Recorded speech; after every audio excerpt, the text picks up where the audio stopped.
Yeah, Trump trashes DeSantis. Stay tuned. We don't know where this is going to end up. And today's poll question is right on point with this. And I want to give a hat tip to Sam from Sharpsburg, Kentucky. Hi, Sam. Sam, you suggested today's poll question. I may have tweaked the wording of it, but it's this.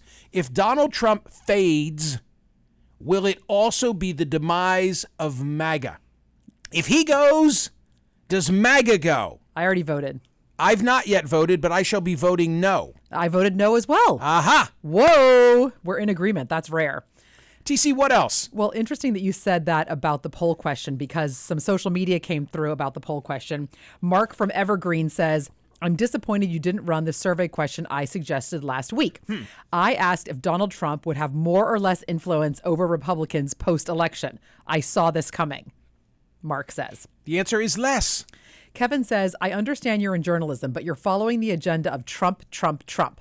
Trust me, the vast majority of conservatives don't support Trump anymore. We're sick of extremism from both sides. The hysteria about Donald's going to do this or going to do that doesn't matter anymore. Okay, but respectfully, all I've just done is lay out for you the leading conservative thinkers and how they've abandoned him. I've made your point for you.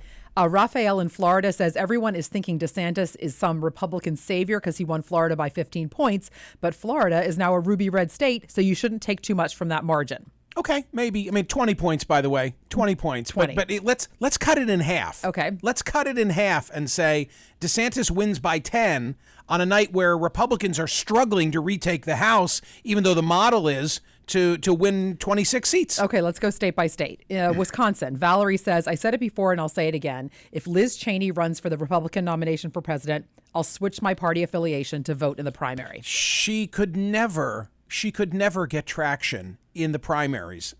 And she could never, as a Republican, and she could never get any traction among Democrats because Democrats revere her for her role pertaining to January 6th, but they wouldn't agree with any of the rest of her record. So she's truly an island. The only way that she could make an impact would be to run as an independent.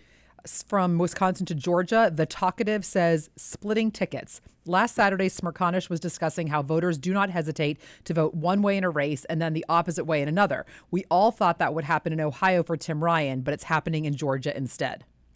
In the end, the lesson of Ohio is that it just, no matter what those early polls show, it's much more red than a blue state or a purple state. I mean, Donald Trump won Ohio by 8 when the polls showed, the election polls showed he and Biden neck and neck.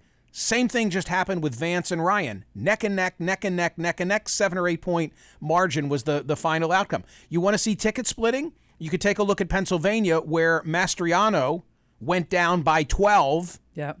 And Fetterman ends up winning by 2.5 or thereabout. So there's a big gap there. Look at Stacey Abrams and Brian Kemp in comparison to Herschel Walker and Raphael Warnock. There was a lot of ticket splitting out there. Well, speaking of Pennsylvania, Michael tweets to you, Michael, maybe Montgomery County went for Fetterman so hard because voters, including me, were so offended that Oz pretended to be from the county. Interesting. Isn't that interesting? Could be. And he wasn't the only one that tweeted that. Everyone was like, wait a minute, Monco went for Fetterman because we all knew Oz wasn't from there. It's an interesting theory. I thought so too. We're the ones who know right. He's not from here.